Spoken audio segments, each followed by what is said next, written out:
Hi, this is Sarit Switzer, and welcome to the It Is Taught podcast, a podcast devoted to the teachings of Rabbi Shner Zalman of Liadi as recorded in his most famous work, the Tanya.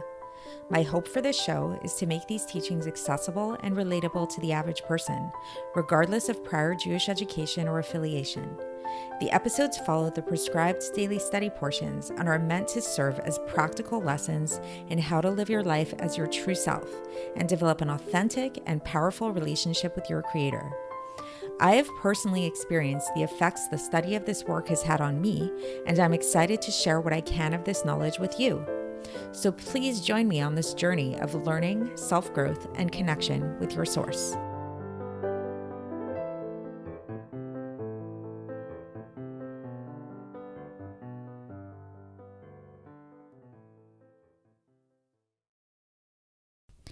Welcome to the It Is Taught podcast. This is a special bonus series entitled, Why is the Whole World Against Us?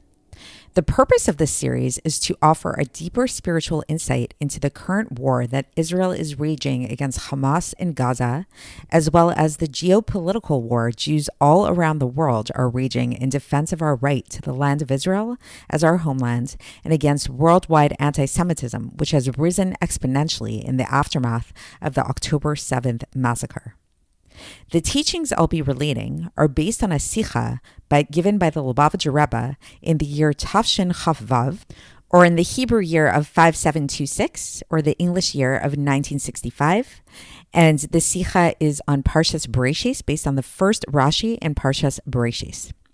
I studied and recorded this material in the merit of a swift victory of the IDF and the protection of all of our fellow soldiers and all Jewish lives within the land of Israel and throughout the world, as well as for the speedy return of our hostages. May it happen very, very soon.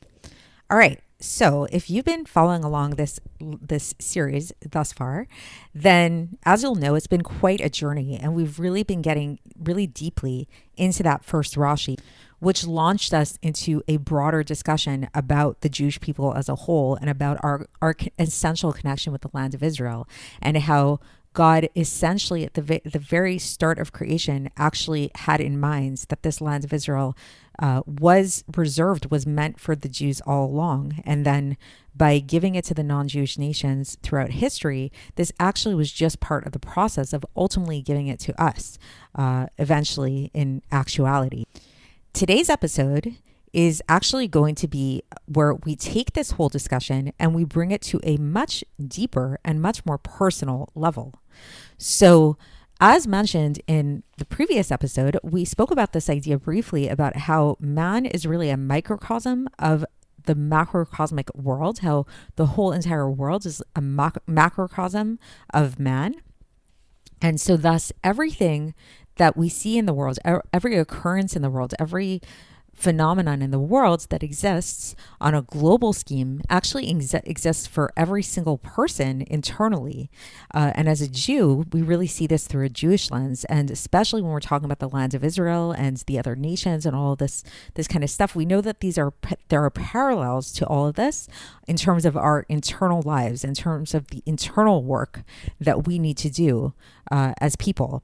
So that's what we're going to be talking about today. So it's a really, really deep subject. And the focal point of this subject is actually going to be around the study of Torah, of the individual study of Torah for each and every Jewish person, which interestingly enough, and I think this is one of the most amazing things about the Sicha, is this is actually what we're doing in, listening to this podcast, me giving over this podcast, giving over the Sicha, learning the Sicha together. We're actually doing in the process exactly what it is that the Rebbe is telling us that we need to do and is going to explain to us today, the great power in that. And as we'll see, the real benefit of Torah study, the real power of Torah study, the real purpose of Torah study really comes about through effort and toil and getting into the details, getting into the nitty-gritty, getting into the intricacies and the back and forth and everything, which is, I think kind of like interesting that we see that this Sicha is such a lamda Sicha, as I mentioned. It is such a academic kind of scholarly Sicha with so many questions and answers and details and tangents and all kinds of different, it's a whole web, and we're really sorting through that whole web. And today we're really going to learn the value of the sorting on an internal level, and what this process is really means for every individual on our level in terms of our ultimate purpose here in the world. So we're going to begin our discussion today by talking about a very famous teaching in the Talmud, in the Gemara, which is found in Masechet Nida on page 30b, that an unborn Jewish child is taught the entire Torah in its mother's womb. And then after we're born, then an angel comes and taps us on the top of our lip and leaves that mark that we all have on top of the lip over there, and we forget the entire Torah that we were taught in our mother's womb. So the obvious question that comes about from this teaching is, this seems a little strange. It seems almost like a little bit pointless. If why learn the entire Torah in our mother's womb if we're only just going to forget it later on? What's the point of that? It seems almost like a tease, right? It's like we're given the whole prize, we're given the whole thing before we're born, only to have it being taken away from us. So why does Hashem make it that we forget the entire Torah when we're born? So in order to understand this, we have to actually have to look at a different teaching that comes up in Kabbalah, which is the concept of Nahama Dichsufa, which means bread of shame. And what this is a reference to is that we tend to, as humans, appreciate something that we've worked for a lot more than something that we didn't work for, something that we get for free.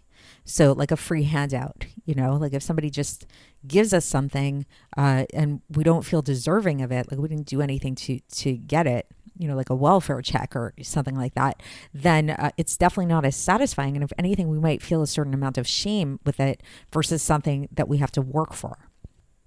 So meaning to say that when we originally receive this Torah in our mother's womb, we don't work for it. It's something that we're just given. It's given to us as just a free ride, but then through us forgetting it, this is actually, even though it might seem like God's taking something away from us, in a certain sense, it's actually a certain gift to us, because it's giving us the gift of being able to work for it. It's giving us the gift that we can now work for this bread. We can now work for the Torah, which is a much more satisfying, much more rewarding type of work, a much more rewarding type of achievement. And we see this, going back to the parallel of the land of Israel. It's a similar type of thing, is that specifically through us conquering the land of Israel, through it belonging to the non-Jewish nations for so many years, and then we actually have to go and work for it, we feel a much stronger sense of ownership over it because we're actually putting in the effort for this. As a side note, just something, that's coming to mind for me with this in terms of the current war that's going on in Israel, as we see, it's kind of maybe sad that it has to come to this, but through this war, we're seeing one of the side effects of it is this great feeling of Jewish unity, this great love of the land of Israel that's coming about because we specifically feel threatened, unfortunately, from these attacks that we're getting from the non-Jewish nations. This is actually awakening within us this desire to work for the land. So many Jews, the rate of aliyah is actually going up in Israel. People are flying to Israel and to help and to work. People who are staying outside of the land of Israel are really doing whatever we can do, and we feel it's sort of awakened our Zionism through the war. Right? And that actually is because of the fact that we have to work for it. So there is something to be said about this idea that when you have to work for something, then it actually does feel more, there's something about it that feels more passionate, that feels more exciting, Nevertheless, going back to the analogy of learning Torah, so we're kind of going to be going back and forth between these two topics, the topic of learning Torah and the topic of conquering the land of Israel, and how they relate to one another. So when we go back to the concept of learning Torah and learning Torah through our own efforts, so okay, yes, it might be more rewarding to do it through our own efforts. On the other hand, we're our brain, our capacity to learn Torah is extremely limited. Even if you have somebody with like the highest level of IQ and their whole life is devoted to Torah study and all of that, they're learning Torah as a limited human being. They're learning Torah as a created being. So meaning to say that any Torah that they learn is going to be within the realm of a created being.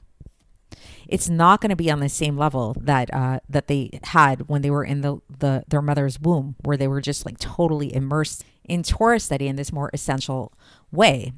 So what we can liken this to, in terms of going back to the land of Israel and our connection to the land of Israel, this is sort of like our Torah learning is connected to the nations of the world, because we mentioned this in the previous episode, that one of the purposes of Torah learning is to make a Jew realize that we're higher than the world. We spoke about what that means there and how that's not actually a degradation of the other nations or of the rest of the world, but it's to say that we transcend the world in a certain sense. However, when we're learning Torah with our own minds as created beings, in this more limited sense, there is something about that actually does relate to the world. It's, we're using our human brains, where there's nothing, inherently like supernatural about our brains. Like, we're using our very limited human neurons, neurotransmitters and all that stuff to be able to learn Torah. So in that sense, we can kind of like,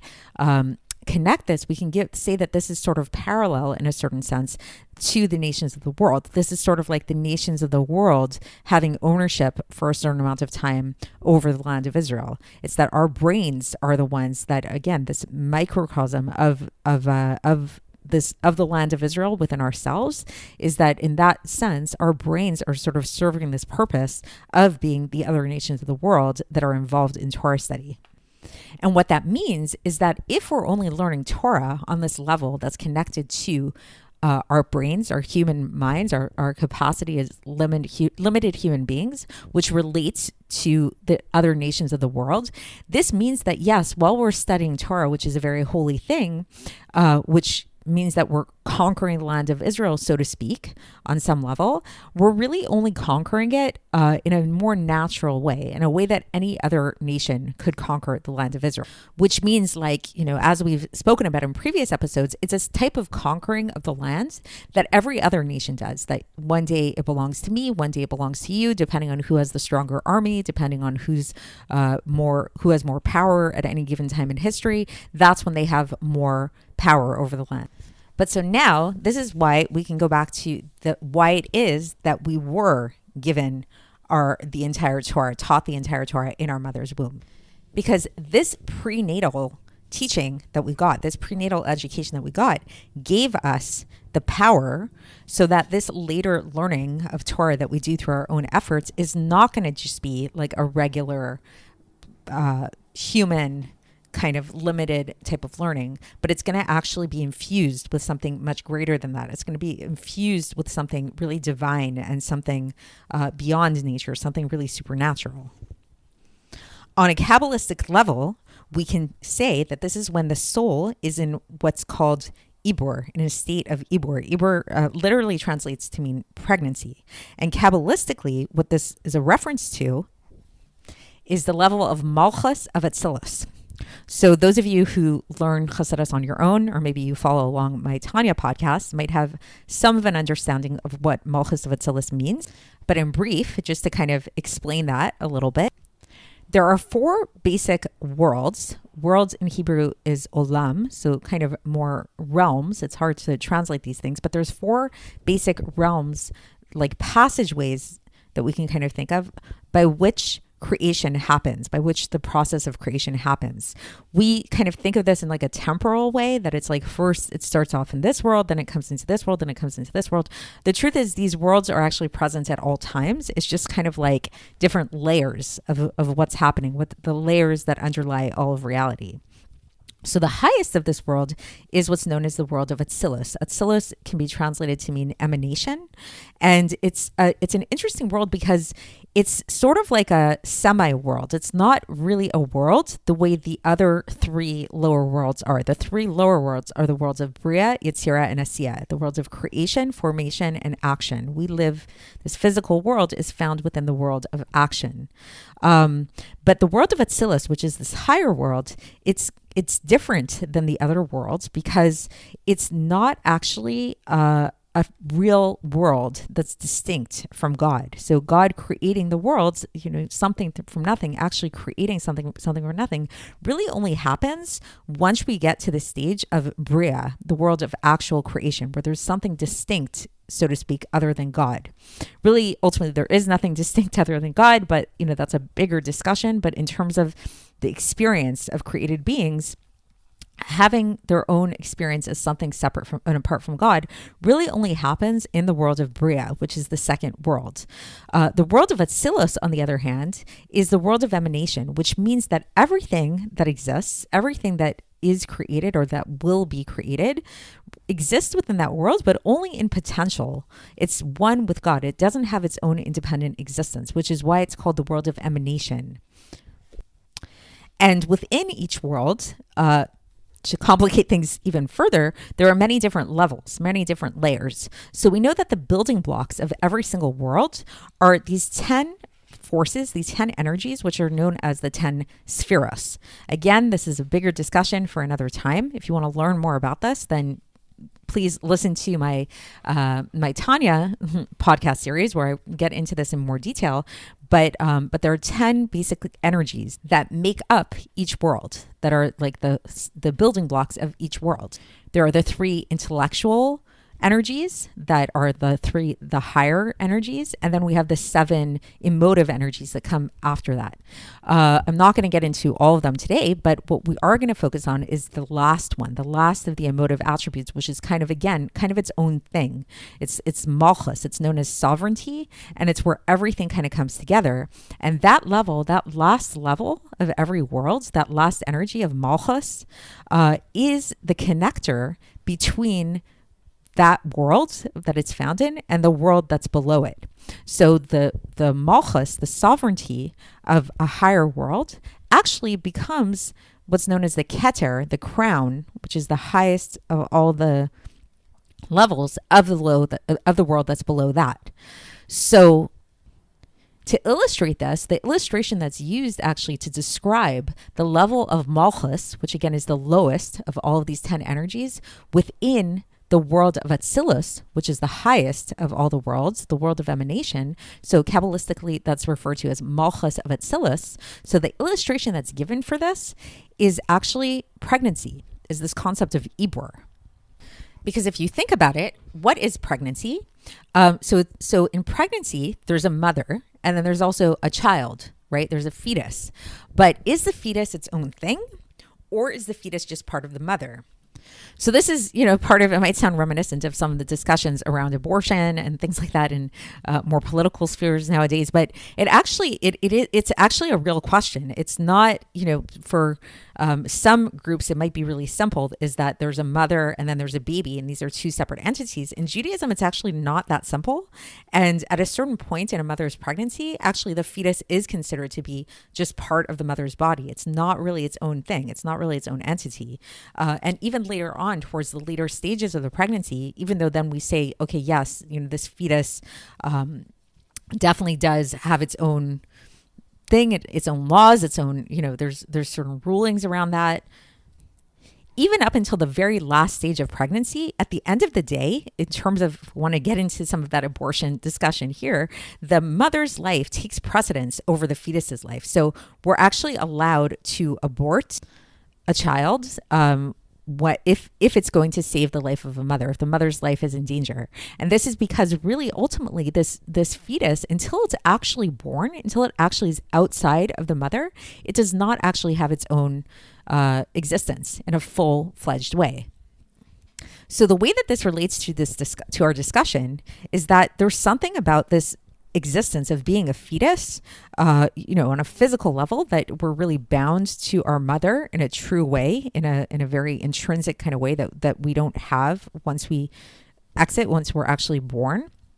And that we see that this actually relates to the way that we are taught Torah within our mother's womb versus the way that we learn Torah outside of our mother's womb. So when we learn Torah outside of our mother's womb, as we discussed, this is through our own efforts, through our own minds, through our own toil, and all that kind of stuff. But when we learn Torah in our mother's womb, it was in a much more essential and intrinsic way. It was in such a way that the Torah was not really something that was apart from us. It was beyond the limitations of created beings. Once you create something, you're bound to the limitations of that thing that you've specified, that you've created. Now you're not just like in potential anymore. When you think about like, oh, I want to write a book, or I want to draw a painting or something, until you actually write that book, until you actually draw the painting, in a certain sense, the painting and the book is unlimited. But once you start taking that pen to the paper, you've created a limitation. You've bound it to something.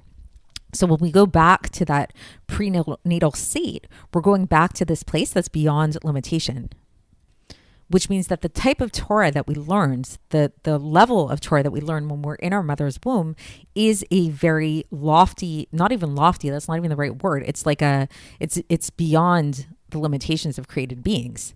So the reason why it's important that we had this prenatal learning, because you might say, if we're just going to forget it anyways later, and because the value of our toil is so important, we don't want to have this bread of shame, quote unquote, that the Kabbalah refers to. So the value of Torah learning on our own, that's really where it's at. We want to have the struggle, we want to have the learning.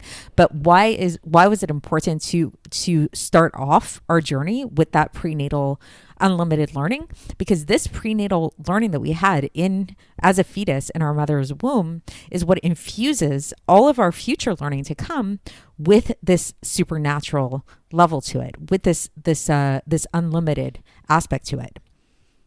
Which is how we can now go back to our discussion about the land of Israel and about our conquering of the land of Israel, and back to that original Rashi that prompted this whole discussion, where, if you recall, one of the questions that came up for us was that seemingly Rashi seems to repeat himself, where if we go back to that original Rashi, when Rashi says, as his answer to the nations of the world who accuse us of robbery, then what does Rashi say? Rashi says that we should answer these nations, and we should say to them that the entire world belongs to God. He created it, and he gave it to who he deemed proper in his eyes, which is the first reference to him giving it to the Jewish people. And then Rashi goes on and he says, with God's will, he gave it to them, gave it to the non-Jewish nations. And then with his will, he took it from them and gave it to us. So again, Rashi says, gave it to us, gave it to the Jewish people. So he's mentioning giving it to the Jewish people twice. First, by saying that he gave it to who he deems righteous in his eyes, who he deemed proper in his eyes. And then by saying that he took it from them and gave it to us. But what we've learned previously in previous episodes, and what we're getting back to here today, is it's actually not a repetition at all. Because as we've learned in previous episodes, what this is referring to, what's really going on here, is that there are stages of the giving of the land of Israel to us. Stage number one was at the very beginning of creation. God did give the land of Israel to the Jewish people upon creating the world, but he gave it to us in thought. It was in potential. It was in his mind that this was the ultimate goal. What this can be likened to in terms of Torah study is this can be likened to our prenatal learning, our learning within our mother's womb that happens in this very essential and unlimited, lofty kind of way. And then later, when he actually gave the land of Israel to us in a more real and practical and actualized way, through first giving it to the non-Jewish nations, what this can be likened to in terms of our Torah study is that, we after we're born, we forget what it is that we learned. So it's sort of like our Torah study then kind of goes into the realm of just being a regular human, a very limited kind of human, which is the idea of having the land of Israel be like every other land in the world that could be conquered by any nation. And then we go, just like any other nation would, and we conquer the land through our own efforts and through our own toil. So that's still in the realm of it belonging to the other nations of the world. But through this process, because this process of our own Torah study and our own effort and work is actually infused with this prenatal, pre-birth, unlimited power to it, it actually makes it so that our conquering of the land of Israel, that our Torah study that we do through our own efforts is not just a human endeavor. It's not just like something that like any other nation would do, but it actually is godly and it actually is unlimited, such that when we use our human minds, our created minds, our limited minds to study Torah, it actually is allowing us to tap into something that is unlimited. Our Torah study actually brings us back to that prenatal education that we had. And again, this is parallel to the conquering of the land of Israel, is that what this means is that when we as Jews in a macrocosmic way go and conquer that land of Israel, when we actually went and conquered it from the non-Jewish nations, we're not just conquering it like any other nation would conquer it. We're conquering it in a godly way and in such a way that we actually are transforming the land essentially so that it now is really established. This is a Jewish land and it can never again be anything else. It can only be a Jewish land. And our ability to do this and the right that we have to do this comes because this was God's intention all along, because of the power that God infused in this land from the very beginning of creation, when he, in his mind, established this is a Jewish land, this is meant for the Jewish people. So that's the teaching for today. That's the idea.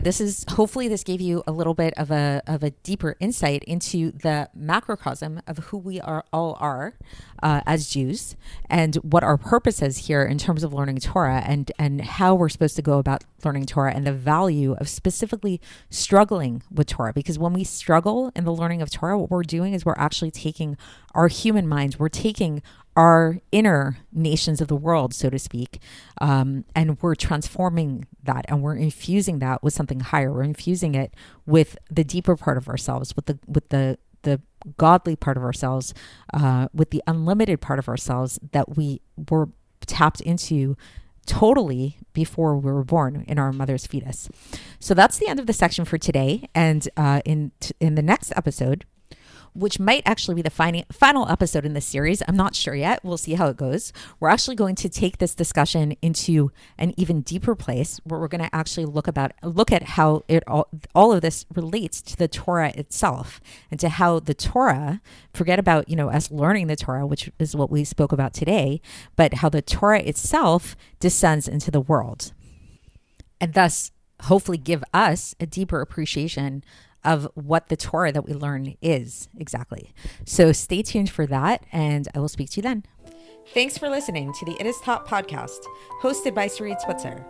This podcast is dedicated in loving memory of my maternal grandfather, Avraham Yitzchak ben Binyamin HaKohen of blessed memory. Music by Shoshana. If you enjoyed this episode and would like to support the show, please share it with others and subscribe on YouTube, Apple iTunes, Spotify, or wherever you listen to podcasts. And make sure to leave us a 5-star review. To find out more about the It Is Taught project, including more information on my soon-to-be published book, please visit our website, itistaught.com. To catch the latest from me, follow me on Facebook, Instagram, and Twitter. Looking forward to speaking with you tomorrow, and until then, have a great day.